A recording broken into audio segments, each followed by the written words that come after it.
Friends, पिछले video में हमने डिस्कस किया था कि निफ्टी जो है 22,050 के नीचे ट्रेड करता है तो हम निफ्टी को नेगेटिव मानेंगे। और आज निफ्टी में गैप डाउन ओपनिंग देखने को मिला और उसी गैप डाउन ओपनिंग के साथ जो हमारा 100% का लेवल था वेव 5 का, वो भी ब्रेक हो चुका है। 2 आवर चार्ट में मैं आपको लेके चलता हूँ। यहाँ पे अगर हम देखें तो ये जो 100% का लेवल था वो ब्रेक हो चुका है। ये 100% क्या था? वेव 5 की प्रोजेक्शन रेंज। जनरली वेव 5 100% से ज़्यादा प्रोजेक्ट नहीं करता है। हमने बात की थी कि अगर ये 100% को ब्रेक करता है तो हम काउंटिंग में चेंज करेंगे। ये जो 1 2 3 4 और 5 है उसको हम अभी निकाल देंगे और उसके बाद जैसा हमने पिछले वीडियो में डिस्कस किया था कि उसकी जगह पे हम रख देंगे यहाँ पे ए बी सी का काउंटिंग, राइट। यहाँ से डिक्लाइन अगर हम देखें तो ये 1 2 3 4 और 5 यहाँ पे ए, फिर ये इरेगुलर करेक्शन यहाँ पे बी,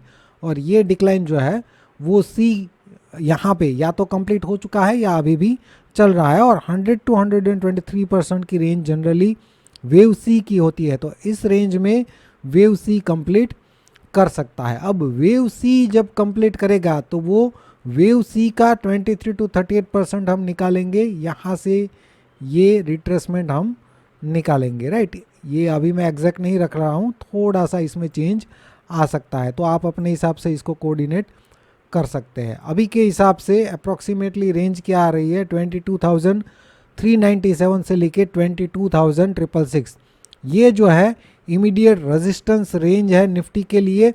और 22,666 के ऊपर अगर निफ्टी इंपल्सिव बाउंस करता है तो ये जो है हम उसको एक इरेगुलर करेक्शन मान लेंगे और ये फिर हो जाएगा, ये जो बाउंस है वो हो जाएगा ए, ये डिक्लाइन ए बी सी जो है वो हो जाएगा बी, और यहाँ से वेव सी का बाउंस हमें देखने को मिल सकता है। वो वेव सी के बाउंस के बाद ये एक बड़ा सा इरेगुलर करेक्शन कंप्लीट होगा और उसके बाद ये जितना डिक्लाइन है उतने पॉइंट का डिक्लाइन हमें यहाँ से फिर से देखने को मिल सकता है, राइट।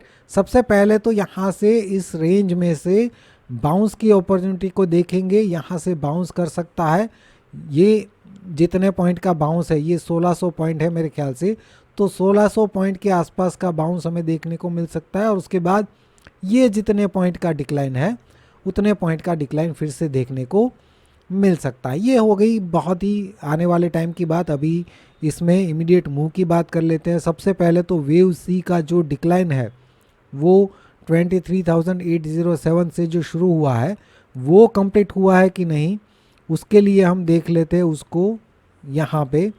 तो 23,807 से ये 1, ये 2, ये 3, ये 4 और 5th का प्रोजेक्शन निकाले तो 38 और 61% की रेंज में ऑलरेडी ये आ चुका है, राइट।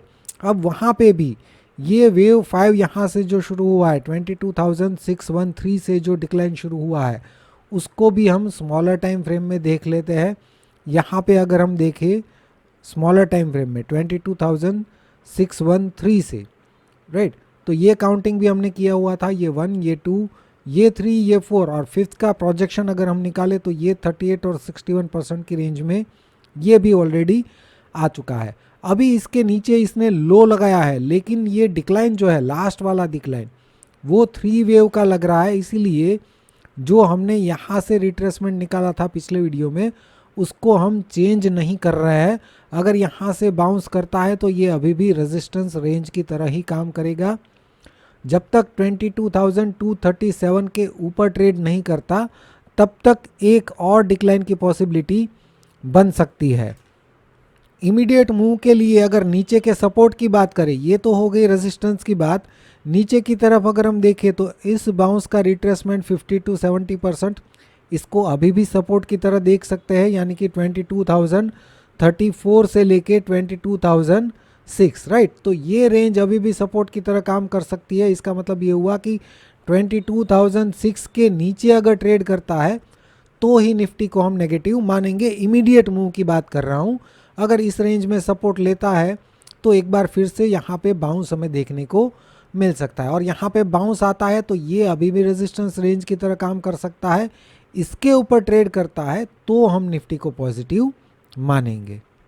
आज निफ्टी हमारे डाउनसाइड ब्रेक इवन पॉइंट 22,050 के नीचे ही डायरेक्ट ओपन हुआ था, तो ओपनिंग के साथ ही मैंने टेलीग्राम चैनल पे एक रिट्रेसमेंट रेंज निकाल के दी थी कि उस रेंज के ऊपर अगर जाता है तो पॉजिटिव हो सकता है। ये रेंज मैंने निफ्टी में निकाल के दी थी।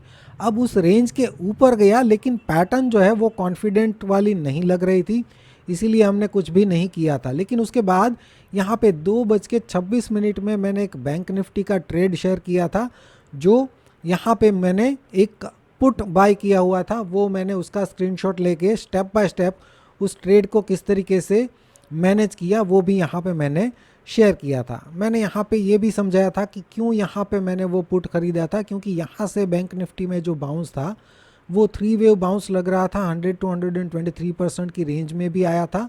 तो यहाँ से मैं एक डिक्लाइन एक्सपेक्ट कर रहा था, राइट।